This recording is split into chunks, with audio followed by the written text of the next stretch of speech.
Welcome to I Need Some Disney, the podcast where we dive into everything Disney, from the parks to the rides to the movies to the shows and everything in between. Ohana means family, and family means no one gets left behind, unless you're what many Disney earheads consider to be one of the worst attractions in the history of any theme park. That's right, we're talking about Stitch's Great Escape. Hey, I'm Blake T. Wild, and today I'm joined, as always, by my co-host, Lena. Hi! Welcome to the second part of our STITCH-O-REMIA, as you dubbed it last time, which is our lead-up of a Stitch extravaganza, as I prefer to call it, but you insisted on STITCH-O-REMIA. I don't even remember saying that.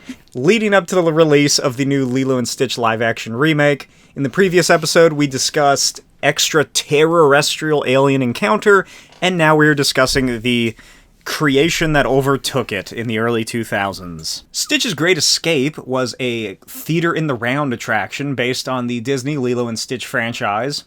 It's kind of a non-canon prequel to the film, but it also, it has events that kind of happen in the film, or are recreated at least. I'm thinking specifically of the turrets and the spitting. It's kind of the scene in the prison, but also at the same time, it's not at all that. But it's not, so it's weird. It's very weird. That's the best way to really describe this. Apparently, in whatever storyline they came up with it with, this is Stitch's first prison escape, so I guess he can kind of tie it into the movie canon if you want. If you really want to make this a derelict attraction at Disney World work. It was located in the Tomorrowland area of Magic Kingdom at Walt Disney World, and is the fourth attraction to occupy the building and theater that was previously used for Flight of the Moon, Mission to Mars, and Extraterrestrial Alien Encounter. So, Lena, we previously established the long history of this building that may or may not be cursed, I'm starting to think. Maybe. In the Extraterrestrial Alien Encounter episode. If you're interested in hearing the history of this place, check that one out. But this current story is born out of good old former CEO, Michael Eisner. Is that what he did? Wasn't he CEO? His motto was, "Ride the movies," when Disney's initiative, and one that still holds firm to this day, was to invest into elaborate, ambitious, and expensive attractions that took the stories that people liked and turned them into rides. Star Tours, Indiana Jones, this one, etc. Any ride that's come out in the past almost 20 years, I suppose? Just about, yeah. Remy's Ratatouille Rat Race? What is it called? What is it called? Rat Adventure? I don't know. I thought it was just called Ratatouille. Kind of Tiana's Bayou. What else have they done that is heavily just ripped off directly from the movie? That's new? Yeah. It looks like the new Monsters, Inc. ride. Oh, yeah. That one's 100% Ride the Movies. Little Mermaid. Oh, yeah. Finding Nemo. Is that the movie? Are you talking about the submarine one? No, not the submarine one. The one There's where you another one? actually go through the movie. I think it's in Florida. Oh, I didn't know about that. A lot of other ones. Etc., etc. But for 8 long, gruesome, complaint-riddled years, Extraterrestrial Alien Encounter existed at Walt Disney World. But the surprise smash hit of 2002, Lilo and Stitch, was the pillow to extraterrestrials' sleeping hospital patient. The movie itself, Lilo and Stitch, did have a somewhat limited box office return, I discovered, with $145 million during initial domestic release, $127 million worldwide, although off of a roughly $80 million budget, that's not too bad. It also made nearly $200 million from home video release, not even to mention the soundtrack sales, the merchandising, and Stitch quickly became the ultimate Disney character for the aughts, which was a hard time for Disney to exist. Mm-hmm. He was everywhere, and he still kind of is everywhere. Yeah, especially with the movie being released. Oh, yeah. But, even merchandise that I've at least seen looking online for, the past 10 years, like way before the movie was even announced, he's still present. Yeah. Not as much as he was or is now currently, but like when we were doing the what's the Typhoon? What, not Typhoon Lagoon? What's the other one? Blizzard Beach. Like there was Stitch stuff all over that place. Oh yeah, they seem to keep him with like water things. Ironically, too. even he can't swim and will die. It's because Hawaii. Oh yeah, he's in Hawaii. Or China. China, I love him. Oh, they do. There was I'll discuss it when we talk about the movie. There's a whole, I think it's China, an animated Stitch show where he crash lands in China and befriends a little Chinese kid. I think it's China. If it's not, I apologize. Let's see. So, yeah. Needless to say, Stitch is lightning in the bottle. What other Disney character from the past 20 years has had this much of a cultural impact? Elsa? But even that, she's still not at the level. Not to the level of Stitch. Clearly. Because in 2002, Stitch appeared in 3 video games. Lilo & Stitch, Lilo & Stitch Trouble in Paradise, and Stitch Experiment 626. Only 13 months after the release of the first film. In 2003, the direct-to-video sequel, Stitch the Movie, was released. I love that one. I don't really recall it. You had never seen Stitch the Movie? I've seen them, I just don't remember it. I remember the show more than the movies. It's the aside one from the that first leads one. up to the show. Oh, I kind of remember that. Oh, yeah. Vaguely. I don't really think I watched that one too much. But a month after that released, Lilo & Stitch the series premiered on Disney Channel and ABC Kids. In 2005, Lilo & Stitch 2, Stitch Has a Glitch, was released direct-to-video. In 2006, Leroy and Stitch was premiered, serving as the final sequel to the 2002 film and finale to the Lilo & Stitch television series, as well as the final production involving Lilo, Pekai? Pekekai? I would say Pekekai. Actually, no, I think I misspelled it. I think it's Pilecki. Pilecki? I'm pretty sure I put a K instead of an L because it was a typo. I'm pretty sure her last name is Pilecki. Okay. Pilecki? Pilecki? Whatever. So that's the last thing that has her in it as a character. Because, like I just said, there was a Chinese animated series called Stitch and I. Wait, no, use Japanese. No, there's 2 of them. Oh. There was the Chinese animated series Stitch and I. AI, it's the name of the kid.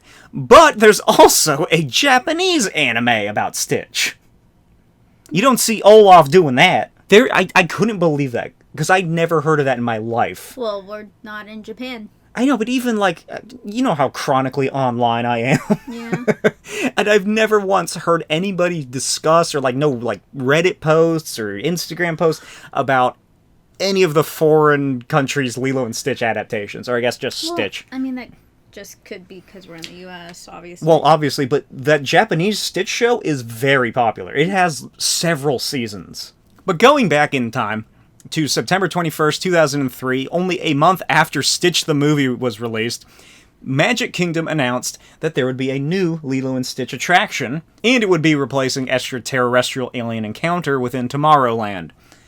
On October 10th, the park announced more details, specifically the name, Stitch's Great Escape, and that it would become far less scary and far more family-friendly, with the zany action and character of Stitch himself as the centerpiece. So, you have actually had the pleasure of going on both versions of the ride. Why'd you look at me like that when I said that? You didn't enjoy Extraterrestrial? I don't think any of them were a true pleasure. Yeah, one you get scared, and the second you have to smell an obnoxious scent blown into your face. I mean, these rides were just torture. I don't remember it being that bad. I feel like they went from too scary and intense to too boring and dumb. Yeah. You got to see Stitch, but it sucks because you only saw him for like a second. The Stitch animatronic does look quite good. Mm-hmm. So, a year later after their announcement or so, on November 16th, 2004, only 4 days after Lilo and Stitch the series Season 2 episode French Fry aired, the Galactic Federation Prisoner Teleport Center opened its doors in the fabled world of Tomorrowland, where guests have been recruited as guards for the Galactic Federation at their teleporting facility, where prisoners are held before being transported away. That's the storyline. It's pretty much the same storyline that happened in Extraterrestrial Alien Encounter, just with a different... I guess it's not really. It's, if anything, it's almost more similar to the original idea for Star Tours, which is where they wanted it to be like, oh, you're a soldier joining the Rebel Alliance, and this is your training, or whatever. But that would also bring about a climactic day in Disney's history. The day that Stitch attacked. Have you seen these? Guests attending Walt Disney World in late 2004 found the Magic Kingdom somewhat in ruin and assaulted, with massive strands of toilet paper wrenched over the towers, such as so. Oh, yeah. Let's see. Billowing in the wind, there was also a massive Stitch is King poster, which I guess was like an advertisement for Stitch's ride, but he graffitied over it, reading Stitch is King, and he drew a little crown on himself. That was painted on the Barbican gateways of the front. There's also a giant inflatable Stitch, which is in the front of the park. Where is this? Yeah, it's right in front of the train. Is that the train station? Mm-hmm. And dozens of wanted posters littered everywhere. Experiment 626, aka Stitch, wanted for creating mischief, mayhem, and pandemonium. Be on the lookout. A naughty blue menace known as Stitch has escaped in the Magic Kingdom and was last seen in the vicinity of Cinderella Castle. If you have any information leading to the capture of the alien troublemaker, report to the Galactic Federation Teleport Center in Tomorrowland. You know, this is cute, but I just have to think about, like, the fact that not everyone goes to Disney. Some people barely, like, once in their lifetime. Could you imagine the only picture you have of yourself in front of the castle is when it's been covered in toilet paper? That was the general reaction of the time as well. People weren't happy for this only 1 day long event. Well, that's all some people get. That's true. But I'm a big fan. This is like, remember when we did the Muppets episode and I found out they wanted to have the Muppets take over Disneyland for a year? This is like the closest I'll ever get to experiencing that or seeing that. They should have, like, not done the castle, though. They should have done, like, the trees or something. What else could they? Because it's not much aside from the castle. There's one thing of graffiti. That is like the photo op place of Disney. I suppose, but it was also 2004. Yeah. I don't know. They could have just done the trees and maybe... What could they have done on Main Street? Because all they did on Main Street was put... Or they could have done it on the store signs. They could have... Is there a Walt Disney statue like there is at Disneyland and like the... Okay, no. And yes. They could have, like, made a replica of Stitch's little red ship, and they like, make it look like it's crashed into the center of Main Street, and have some people dressed up in, like, Tomorrowland-esque outfits, and, like, cordoning off the area like it's a police investigation. They could have, yeah. But that's way too much work. That's something Universal might do. Yeah, there was that stuff. The inflatable Stitch is probably the weirdest thing, just because... What is that? Cute. I know, but, like, in this story, like, what is that for? Is that, like, this is what he looks like? No, it's before you enter the park, so it doesn't count. It doesn't count. Oh, that's true. It's out in the real world. This is also interesting, because this is taking place after the storyline of the ride, because at the end of the ride, spoiler alert, he escapes into Tomorrowland, or Magic Kingdom. Oh, yeah. And so this is taking place after that. Okay. So you're playing with time when you get into the overall storyline of the park. What could he could have gone, what are the other lands? Is it just, like, I'm trying to think of what else they could have done, because that's it. They just put some posters around and, the teepee on the castle. Like, what other lands could Stitch have fucked up? What do they have there? I guess they just wanted to keep it in the main hub, though, instead of spreading it all throughout the park. But that's so much more fun. It's like an Easter egg hunt if it's throughout the park. Mm.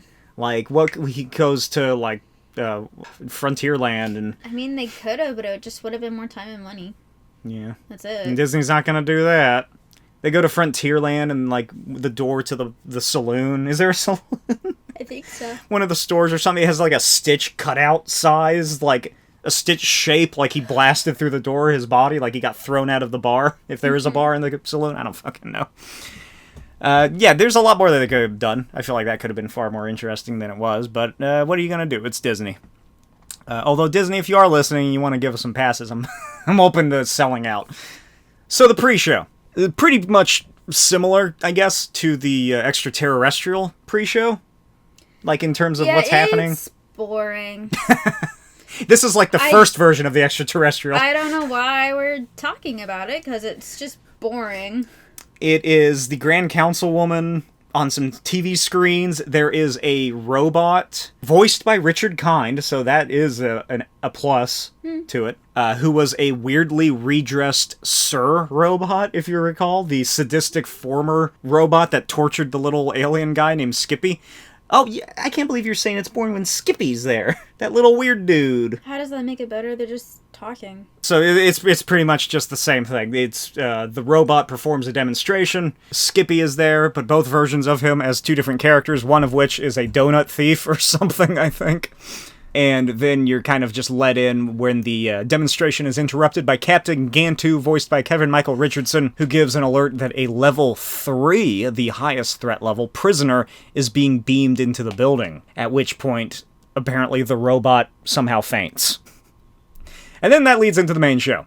So the main show is inside the high security chamber. Guests take a seat within the similar setup as extraterrestrial alien encounter, and the shoulder restraints, aka DNA scanning units, are lowered into place in order to ensure that the tracking cannons above them wouldn't confuse the prisoner's DNA with the guests'. So that's just a fun way to make that work, I suppose. On screen, the first officer, Ombit, and Ensign Getco would help guests with the demonstration. The massive room is then filled, the guests come in, and the show begins. It fills with fog, the lights flash, sirens go off, just like an extraterrestrial encounter, instead of a horrible xenomorph rip-off insectoid monster. It is Stitch, who is also kind of insectoid. He has antennae, he has multiple limbs, I feel like he has a carapace under his fur. He's cute and fluffy, though. That's true. We don't know what's under that fluff, though. Good point. Could be chitin. Like, that's what the insect skin. Yes, I know. His eyes are also kind of insectoid, I feel. Like, he doesn't have any irises or pupils. They're just pitch black. It's like a shark. It's a monster. Maybe he's a shark. He has acidic spit. Like a termite. I was about to say, what does that again? Stitch is a monster. Stitch is scary. When you really think about it, if something like that existed, yeah, that'd be scary. I don't think enough people discussing the insectoid qualities of Stitch. I mean, it's people just sort of get hung up on the koala part. He hides that, yeah. He looks more like a koala. For some reason, he has a tail that's docked, too. That's a weird thing. I guess a koala tail looks like that, but again, I don't know. What's the point of the tail? It's not like it keeps him balanced. What does a koala's tail do? Ask your phone. Really? Ask your phone what the point of a koala's tail is. No. It's so short. What is the point of it? Continue. It just means their spine grew longer, Blake. Oh my gosh. What's the point of a koala's tail? Oh god, it's only a video. Why do koalas have stumpy tails? Let me know in the comments. Confused by Stitch's small and cuddly appearance and skeptical of his supposed threat level, Gantu tells the officers and the guests to keep an eye on him while he leaves to straighten this all out and make sure that this is, in fact, the right creature. Then it's the recreation of the scene in the movie when he gets arrested with the cannons and the spit, and like they're following him around or whatever. The cannons then misfire, and the computer states that the power was reduced after each spit. Following the second spit, the two officers realize that Stitch has caused the systems to shut down, and then the entire facility powers down. As the computer indicates that power has decreased to a whole 80%, the screens turn off, smoke begins blasting out, things go bad, loud explosions can be heard, and Stitch escapes into what is now pure darkness. Then I assume it's just pretty much the same ordeal that happened on Extraterrestrial Alien Encounter. Yeah. You hear him moving around, the people are freaking out, he sniffs in your ears, which I assume is like probably something that is blowing air while at the same time playing an effect in a speaker. He jumps on the shoulder restraints, which is what the whole purpose of those things are, is to push down on you.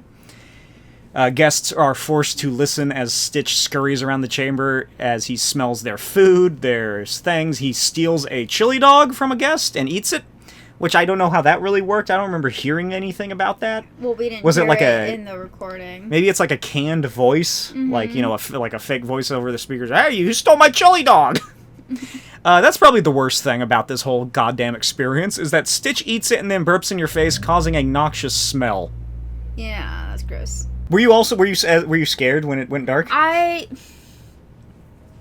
Give me a break. I was 5? 7, I think. Oh. What I remember is, 1, being terrified to go on it because I still thought it was alien. And then 2, waiting to be terrified the whole time and then wasn't. Were you disgusted by the burp? I don't remember the burp. You wrote it out of your mind, your memory. It's obviously, memory. if I smelled something bad, I just held my breath. That's all I could think of. It made me sick when I read about that and then wrote it subsequently in my notes. Like, it's gross, but I don't remember it smelling that bad. I hate burps. They disgust me vehemently. And it really was off-putting, even just hearing it in the video that I watched. Ugh, who thought that was a good idea? Does Stitch even burp in the movie like that? Is that a thing? It's not like, I don't remember. It's not like he burps all the time. It's just weird that that's what they decided to go with. Like, was there an extraterrestrial equivalent to the burp? Was there? I don't know. I don't think so. They thought it would be funny, duh. Yeah, clearly. Ugh, that's like the main thing people online complain about still to this day is that. From Park Lore, which is a great website if you're like me and you're into these, like, more behind-the-scenes aspects and discussions, says, quote, "While it's summarized quickly, know that this process takes place in 4 or 5 minutes of literal, can't see a hand in front of your face darkness." Yeah, it was pretty... That's probably why I don't remember a lot, because it all happened in the dark. God.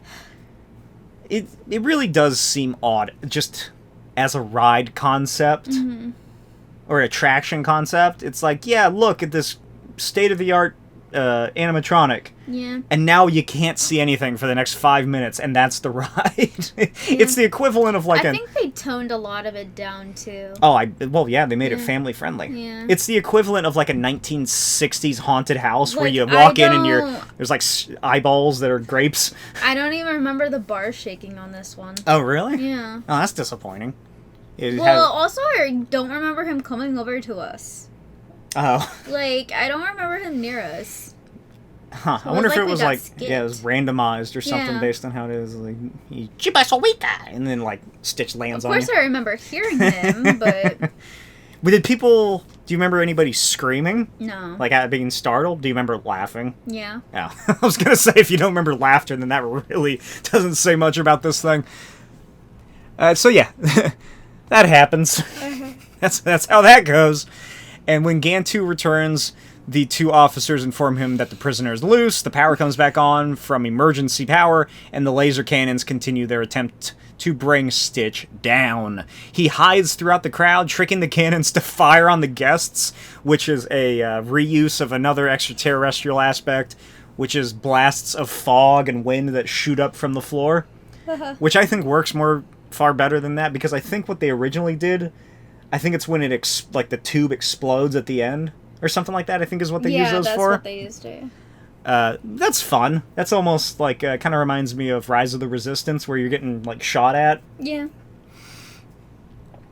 As the lights and TV screens in the chamber turn off a second time, Stitch begins to leap across the shoulder restraints once more and terrorize guests while using his antennae to tickle their heads.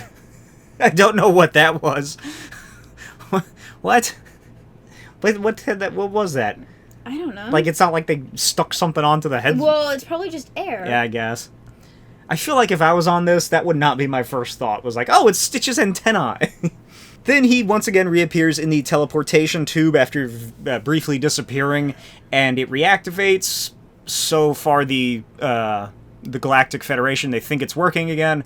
Unfortunately, it sends him to Magic Kingdom in Florida, with the Federation cameras capturing him going into Stitch's castle. Stitch's castle! Stitch's castle! Going into Cinderella Castle, where he claims to be Prince Charming, and then Cinderella tosses him out of the window or something. And then he runs up to the camera, licks the screen, with one of the officers lamenting, "We've been licked!" Pause for obvious audience laughter. Haha. And then Gantu tells them to release the guests.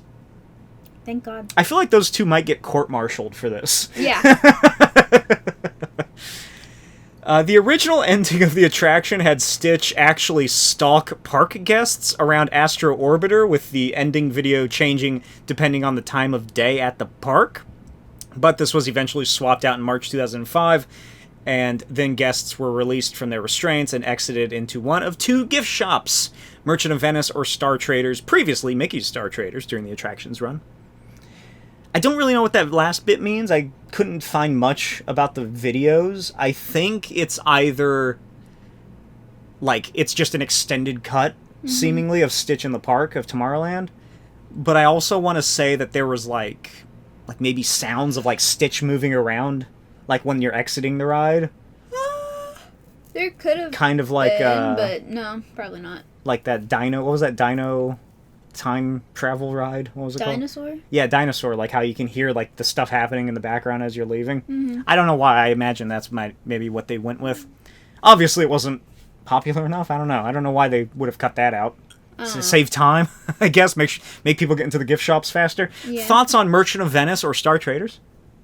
I don't remember those stores. Did we even? Are they still open today? I think Star Traders is, maybe. I don't remember the gift shop. I also just realized I said Merchant of Venice. It's Merchant of Venus.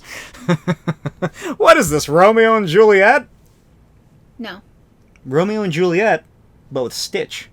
That'd be cute with Angel. Oh yeah, I didn't even think about that. And Gantu, or Gantu's her dad, and Jumba is his dad. Who would play, what is his friend's name? Timble? Wait, no, that's his cousin. Timble. Tim. Horatio, Pistachio. What is his best friend's name? His best friend, wouldn't it be Lilo, though? I'm thinking in Romeo and Juliet, what is the best friend's name? I don't remember. Pistachio, something like that. Yeah, it'd be Lilo. Lilo or something. Oh my god, why doesn't Disney remake famous stories that are in public domain, which they already do, so hold on, but with their pre-established characters?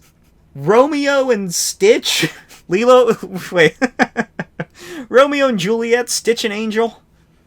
That would work. That would work very well. I would watch that. I'd go to the theater 3 times in a day and see it opening day. What if it's absolutely garbage? Then I would stick to my guns and refuse to accept that I was wrong. Okay. So anyway, this attraction sounds far more fun, I think. Well, I feel like if you hear the bare bones idea of it, it sounds more fun. But when you go into detail like this, it still sounds just as bad. It's too long for what it is. Yeah. Like, it lasts too long. The ride, the part itself? Well, the pre-show and I was going to say, do you mean like the whole pre-show, everything combined? Yeah, all of it. It's too long for what it is. I imagine the pre-show is probably longer than the actual thing. Yeah. If not equivalently so. Okay. I gotta show you this. Something I forgot. So, did you like the animatronic Stitch? Well, yeah. It's very nice. It looks very... Please. Like, it's very well done. Okay. Until you see what happened to him. Why would you show me that? Poor Stitch has been scrapped to parts and he looks like a zombie from Five Nights at Freddy's.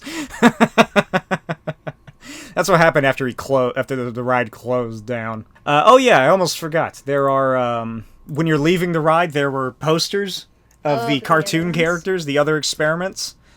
Those were like in the hallway of the place, I guess. Yeah, she's looking at the little baby one. I want all of them. Some fun signage and whatnot. And Stitch, however, did continue to oversaturate every single Disney park entirely, while the attraction was met with increasing ambivalence and much mixed reception from guests, with the most common complaint being the chili dog burp. Yeah, also it was just too boring. Like, I remember going back and, like, not going on it just because... It wasn't worth it? It wasn't worth it. Like, only my grandma really likes Stitch, and it was like, well, we'd ask her if she wanted to go on it, and she'd be like, no. And we'd be like, okay. So we just skip it. I don't know why I have this as my note about the Fast Pass entrance. Is that interesting enough to bring up? I mean, That's kind of cool. So, yeah, here we go. At one point, Stitch's Great Escape did have a Fast Pass entrance, and the system was modified to include wristbands instead of tickets, which I don't know when they started the wristbands, but this must have been fairly early, I suppose, just in relation to everything. But the entrance was removed as popularity significantly declined. After October 1st, 2016, the attraction entered seasonal operation. This thing lasted a long time. Mm-hmm. Opening only when crowd levels at Magic Kingdom peaked around the holidays, a well-known death knell for the Disney parks attractions. In October 2017, that's what Disney should make an animated film. Have Pixar make a movie. I guess it's kind of like Wreck-It Ralph, but instead of video games, they're park attractions at a theme park. But what would they do? Exist. Try not to be closed. Oh my gosh, it's just a 24-hour world where you just see them all, what they do all day. Yeah. It's like, I want to... Streaming online. What? Yeah, instead of a movie, it's just streaming online. Oh! In the October 2017, the attraction's first pre-show area was closed and then used as a costume character greeting area for Stitch, called Stitch's Alien Encounter Character Greeting, which is just that room that I just showed you. Uh-huh. That's where you took your picture with a college kid dressed like Stitch. Probably a woman, I'd imagine, because I think Stitch is supposed to be a shorter character. Yeah. That costume looks weird. I like it. He's too pear-shaped. Okay. I don't know, it doesn't look like Stitch. Like, they didn't make it round enough, I think, to be Stitch. Okay. The attraction permanently closed on January 6, 2018. Like we always say here at I Need Some Disney, everything good at Disney happens in January. From park lore, quote, insiders say that the decision was made in part due to exit surveys. Data collected from guests allegedly signaled that guests who visited Stitch's Great Escape tended to rate their overall experience at Magic Kingdom lower than the guests who skipped it. That's not good. No. That is not good for your ride. If this is the one ride that makes you... Oh my gosh. Did I ever show you this survey they sent us after we went? No, you didn't even tell me about that. Oh. It took a minute. They asked so many questions. Oh, really? Especially since we went to the Oogie Boogie Bash. Oh. They were asking me all my opinions on the Oogie Boogie Bash to, like, improve it. About, like, every little detail about it. And I was like, well... Okay. Were there anything interesting? I was like, more candy! More characters! More time! Yeah. Was there anything of note? I don't remember. They asked? I filled it out so long ago. Going back in time very briefly, before the attraction's opening, another piece of sort of viral guerrilla marketing that Disney employed was releasing a downloadable game called Stitch's Escape Game to promote it. Apparently it can still be downloaded, I think, from the Walt Disney World website. You just gotta find the right link, because I don't think they really advertise it that much. Uh-huh. It is weird. It's a shitty desktop puzzle game that really doesn't make too much sense, and I feel like would bore even the children it was clearly designed for. But the best part is we discovered watching the video of someone playing it, is that it has one of those little animated desktop characters that'll walk across your taskbar of Stitch. And he does various things, like he can wave at you, he'll rip open your wallpaper. He'll go on the ride. Yeah, he goes on the Space Mountain ride, which he rides the coaster around your screen. He goes on the teacups and gets sick. He eats some of your folders and throws up, which is just an odd one. That one was gross. And just various other things. But now we get to why Stitch's Great Escape was so widely hated. Yeah. Did you hate it? I wouldn't say I hate it. I would just skip it because it didn't feel worth it. Yeah. I think that's about right. So this is from a Reddit thread, like last time. Mm-hmm. I found a Reddit thread discussing... It's almost the exact opposite, because last time on the Extraterrestrial, it was a thread of people discussing how much they loved it. Mm-hmm. This is not so. Walt Disney World subreddit, most of the discussion is about the smell of the burp and the complaint of the shoulder restraints, and that it did replace Alien Encounter. Ukulele Lady said her thoughts as someone who experienced both. and is a massive Stitch fangirl, is that it was a very weak version of a great dark ride attraction, albeit one that terrorized children. Alien Encounter was really unique among Disney attractions. Small kids were hit and miss on Stitch's Great Escape, depending on whether they could handle the darkness and the way that the bars bounced on you. For Stitch fans, it was cute for a few minutes, and the animatronic was really good for the era, but it was supposed to be a mischievous Stitch, not a reformed or sweet Stitch. And for mischievous Stitch, it really lacked energy. The only time you actually saw Stitch was when he was stuck in one spot, and the vocals and sound effects suggesting him bouncing around were fun enough, but I think we were just expecting more. And it felt rushed. It was truly just a de-toothed alien encounter and reskinned. And frankly, Stitch as a character with staying power in the Disney pantheon deserves something a lot more unique to this. Which I think is a perfect sort of round-up explanation of what this is. Like, she gets it perfectly. The animatronic doesn't do anything. Mm-hmm. Like I said last time, I think that they should have built like a couple more. Like, flash the lights on and he's up here in the top. Flash the lights on and he's over here across the room fucking tearing over the wires or something. Yeah, this does feel... Everything about this ride feels very rushed. Mm-hmm. Like the fact that they announced it and then 1 year later it was already open. Which makes sense, because most of this stuff is just reuse from Alien Encounter. As noted, Stitch simply just kind of hung around the room of his meet and greet, which was just that pre-show room of the massive Galactic Federation logo, taking pictures. That's pretty much what this building has been relegated to at this point. And in 2020, Stitch's Great Escape sign was officially removed and renamed to Stitch's Alien Encounter. The entire area has now seemingly been closed down. I don't think they even go inside anymore. Yeah, which is weird. At least use the pre-show area for photos. Although, if you do still want to meet Stitch, he can be met by paying $35 to $60 per person for the Ohana breakfast at the Polynesian Village Resort, or around Space Ranger Spin, or in the summer months, waltzing through Typhoon Lagoon, or even Disney's Aulani Resort. Did we see Stitch when we were there? Did we? No. I don't think so. I think you saw the chipmunks. I saw everyone else but him. And so that is the end of Stitch's crusade through Disney for the time being. I doubt they're really going to do anything much else with him until the movie comes out, where he's just like walking around a little bit. Yeah. Tomorrowland. I don't know. Are they going to bring Lilo? Maybe they have a Lilo. Oh, they do. Is she in a costume or is she a girl? Is she like a real person? Cartoon version. Yeah. Okay. But are they going to do a real version? I don't know. I wonder what they're going to do for Moana. Are they still going to do the cartoon version, or are they going to make a live-action guy dressed like... What's his name? I don't know. That'll be interesting to see.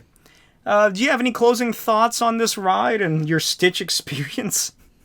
No. It's just... I still think it's weird that they closed it down all the way instead of trying to make it better. I did find that apparently crew members are able to eat their lunch in that room. Yay. So it's not entirely not used. Okay. Yeah. It's just that whole building's abandoned. Yeah. It's just kind of sitting there. It's weird because it's in one of the main parks and it just... And isn't it like in a pretty prominent spot of Tomorrowland? Yeah, it's in the walkway of like walking in Tomorrowland from the front. Oh yeah, that's right. Yeah, it's on the side. Yeah, it is. It's weird that it's just nothing on that side of the building. Yeah, use it for something. I don't even think they use it as storage. What would they put there? I wonder if they're planning on putting like... It would be cool if they had like just like futuristic things you can interact with or something. Doesn't have to be a ride. That's true. I feel like though, are they like waiting for some property to reuse that building? They could have like made it into like a small little sitting area too. That'd be nice. They should make it into especially like in Florida where it's hot. Had it put up a little movie screen. I was gonna say, since it's like that perfect round theater, have like performances be there, like a synth piano player or like a musician or something, and they go into that center place. They enter the tube and they perform for you. They could have still made it a place where people could just sit down and relax for a second, get in the AC. I feel like it might be like, what was that animation building at Disney California Adventure Theme Park? Like where Oh, you do yeah, the with all the drawing class screens and and then like everything. yeah, and then Yeah, it it's breaks the off into a bunch animation. of different places. Like Yeah. they could have done something like that. They could. Why? Well, I talk about this in our next episode, but there was something kind of Stitch related where it's like the Crush's Turtle Talk. Uh-huh. They could have done something like that there. Yeah, they could have done so many things, and they just... Have Stitch be an animatronic in the center. He can swivel, he can move around 360, and he interacts with the guests via some improv comedian doing an impression. Talking through a microphone, like Crush's Turtle It Talk. literally could have been just Stitch moving around, and I still would have went and sat in there. That's I true. literally still would have went and sat. Yeah. Yeah. Just get rid of the... Because I'd want to get out of that heat. Just get rid of the shoulder bars. Yeah. You could, like, open a snack bar or something. Be a nice place to eat inside. Yeah. They could have done anything. Is there a restaurant nearby? Yeah. Could they like, cut down a wall and connect it through? I don't know about that, but sure. I don't know what they're... I feel like, if anything, they might demolish it. No, Just for I'd something... say- Because it's a very specific building. Well, demolish... demolish the inside, yeah. Oh, yeah. But not the actual whole building. Are you ready for trivia? Yeah. So here on I Need Some Disney, we play trivia on the Disney Play app. Current scores are Blake 10.5, Lena 15. If we can get the trivia questions correct without multiple choice, we get 2 points. With multiple choice, we get 1. And it's very hard because we play random trivia and it just becomes not fun because they're so difficult. Ooh. No. Interesting. A duo of Walt Disney World dining establishments, including the Hollywood Brown Derby restaurant at Disney's Hollywood Studios, introduced what unique dining experience? Oh, fuck. I got it. So it's at Disney California Adventure? What did you say? Read it again? A duo of Walt Disney World dining establishments, so 2 of them, Yeah. including the Hollywood Brown Derby restaurant at Disney's Hollywood Studio, introduced what unique dining experience? I don't know. This is at Disney World. I don't Can you read the even- multiple choice to me? Feast with Figment, eat with an animator, lunch with Steve, dine with an Imagineer. Lunch with Steve. Why wouldn't you have lunch The with Steve? Who's Steve? Steve It's Jobs Steve. from Minecraft movie? I don't know. I'm thinking either the animator or the Imagineer. I feel like Imagineer is probably the one that might rake in more money, so I'm gonna go with that one. Yeah. Oh, yes! Are you kidding me? What? In Cinderella, which magic words transform a pumpkin? Which magic words? Yeah, what does the fairy godmother say to transform the pumpkin? Bibbidi bobbidi boo. Let's see. Hey, you got it right. I almost forgot what she said. I had to sing the song in my I know. head. Was it Alakazoo and Bibbidi Bobbidi Boo? Bibbidi bobbidi doo. Put Well- them together and what do you got? Bibbidi bobbidi boo. Well, the score currently stands after that round of trivia at Blake 11.5, Lena 17. Yay! I got kind of lucky with that one. I almost forgot it. I almost gave up for a second. I was gonna be shocked if I you couldn't forgot. even remember if I was singing in the right song. Like, that's how long it's been since I've seen Cinderella. I haven't seen that movie in, like, Cinderella, Ella, Ella. I want to say 10 years, maybe. It's not a great story, so who cares? I don't blame you. Yeah. How old is she supposed to be? Like 16? I thought she was supposed to be 18. Because it's like, well, Is she? well, no, never mind. Well, who was wasn't there a live action Cinderella? Yeah. Who played her? I was gonna say Emma Watson. Oh no, wasn't what was that? What's her name? Who played? Wasn't it who played Pamela Anderson? Was it her? I don't remember her name. Ah, what is her name? I'll literally Google it. I bet I could find it faster than you. I'm not trying. Cinderella. I don't even know what year that came. 2015. Mm-hmm. Oh, how did I know that perfectly? Lily James. That's her name. Richard Madden played Prince Charming. Kate Blanchett played Lady Tremaine. Helena Bonham Carter was the fairy godmother. As always, let us know what you thought in the comments below. Leave a review, 5 stars, please. I'm begging you, for the love of God, for the love of Walt. Please leave 5 stars. I'm begging you. Stay tuned for the next exciting episode in STITCH-O-REMIA. Very much specifically Ramia, because you said it's like academia. Oh, yeah. I'll see you next time. Bye. Bye. Thanks for listening to I Need Some Disney. This podcast is in no way affiliated with or endorsed by the Walt Disney Company. All opinions, facts, and fun here are our very own. Don't forget to subscribe, leave a review, and connect with us online. Leave any suggestions for future topics in the comments.